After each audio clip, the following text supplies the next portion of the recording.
আমি যখন ভুল করে আমার বেস্টির বাড়ি যাই। কাকিমা, ও কাকিমা, সিজা বাড়িতে আছে গো? না রে, ও তো একটু বাজারে গেছে। তুই আয় আয়, ভিতরে আয়। আচ্ছা আন্টি। তা তোর দাদু কেমন আছেন রে?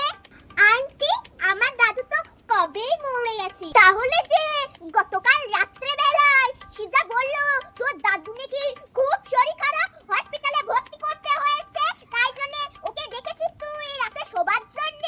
ও হ্যাঁ হ্যাঁ আন্টি, ওটা তো আমার মামাতো খুড়তো দাদু ছিল। উনি এখন খুব ভালো আছে আন্টি। ও আচ্ছা, তা তোর নতুন সংসার কেমন চলছে রে? কার নতুন সংসার আন্টি? কেন তোর সংসার? আবার কার সংসার? সিজা যে বললো কিছুদিন আগে তুই নাকি পালিয়ে বিয়ে করেছিস, তোর বাড়ি থেকে সম্পর্কটা মেনে নিচ্ছে না, তাই জন্য ও তো আমার কাছ থেকে 10,000 টাকা নিয়ে গেল তোকে হেল্প করবে বলে। ও হ্যাঁ তো আন্টি, এখন তো আমাদের সংসার খুব ভালো চলছে আন্টি।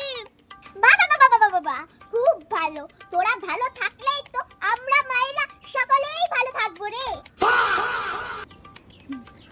আর হ্যাঁ, একটা কথা, তুই প্রত্যেকদিন মদ বিড়ি সিগারেট খেয়ে সিজার ব্যাগে ভরে দিস কেন রে? তুই খাবি খা, কিন্তু একদম সিজাকে ওই সবের দিকে টানবি না, ঠিক আছে? আচ্ছা আন্টি, আই এম সরি, আমি আর কোনোদিনও করবো না আন্টি। আন্টি আজ আমি আসি, ঠিক আছে? জরা সিজা একদিন তোকে পাই দে, তারপরে দেখাচ্ছি তোকে মজা। আমার নামে